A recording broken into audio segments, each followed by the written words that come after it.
Kita bergabung bersama reporter kami Rosalin Asmarantika yang akan berbincang dengan ayah dari bayi perempuan yang diculik, Tony Manurung. Rosalin, silakan.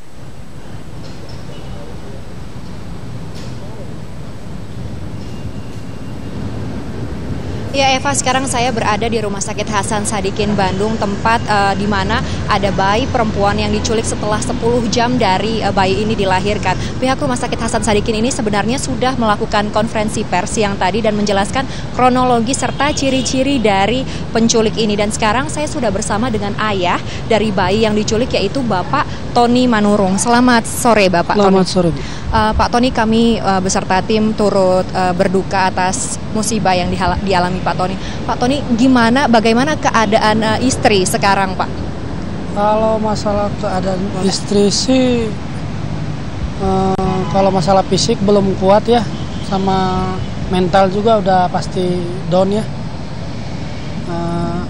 belum bisa diganggu lah saat ini. Kalau Pak Tony sendiri dihadapkan kepada kenyataan ini begitu ya Pak ya, apa sikap yang Bapak ambil? Ya kalau sikap yang saya ambil, saya akan meminta itu bayi biar kembali lagi. Pak, ini bayi Bapak ini yang baru dilahirkan 10 jam ya Pak, dari dilahirkan ya, kemudian diculik. Ya. Bapak apakah ini anak keberapa begitu Pak? Ini anak yang kedua. Ini anak yang kedua. Anak yang pertama jenis kelaminnya samakah? Perempuan?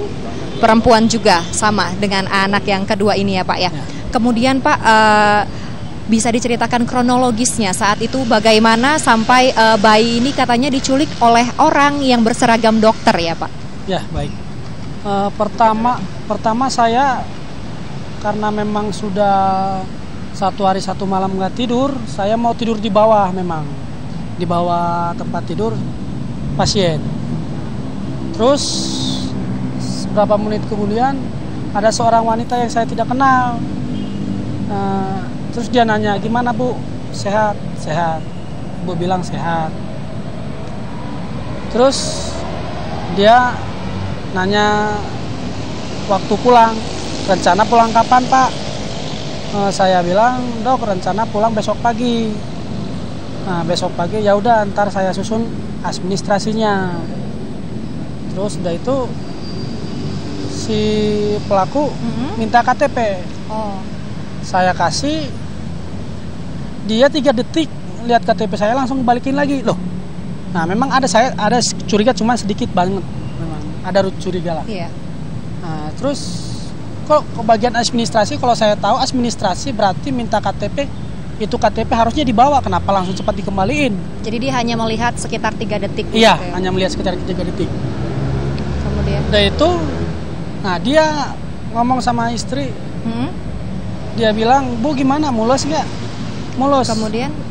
Dia... barangkali Ibu suka nahan kencing ya? Nah katanya. Jadi dia menyuruh Ibu untuk pergi ke kamar mandi ya Pak ya, seperti yang Bapak jelas. Nah katanya, barangkali Ibu mau pipis aja dulu, jangan ditahan-tahan. Nah terus ya udah, yuk anterin, kata istri. Nah datang si pelaku, ya udah Pak anterin Pak, kasihan, ini bayi saya yang megang.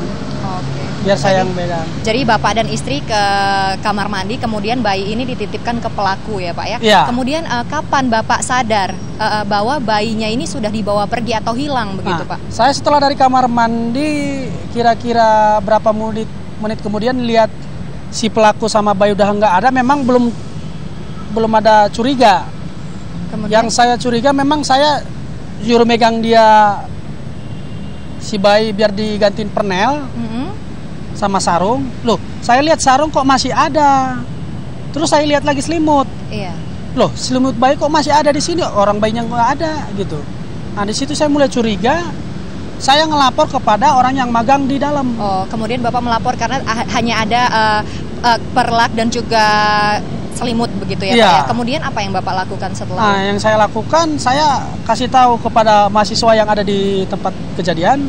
Kira-kira 8 orang, kalau nggak 7 orang lah. Oh. Nah, terus saya Kemudian bilang melapor ke pihak rumah sakit, kemudian baru ditangani oleh kepolisian begitu ya Pak ya? Iya. Jadi Bapak pun sadarnya agak lama agak lama memang. setelah itu ya Pak ya. Kemudian apa yang sudah Bapak lakukan sejauh ini dan pihak rumah sakit lakukan Pak atas musibah ini Pak? Pihak rumah sakit belum ada tindakan apa-apa sama saya. Saya juga masih menunggu dan mereka juga masih bilang sabar Pak, ini kita tidak lanjuti lebih tegas katanya. Sejauh ini? Ya. Kalau dari pihak kepolisian bagaimana Pak? Kalau pihak kepolisian lagi masa pencarian. Oh.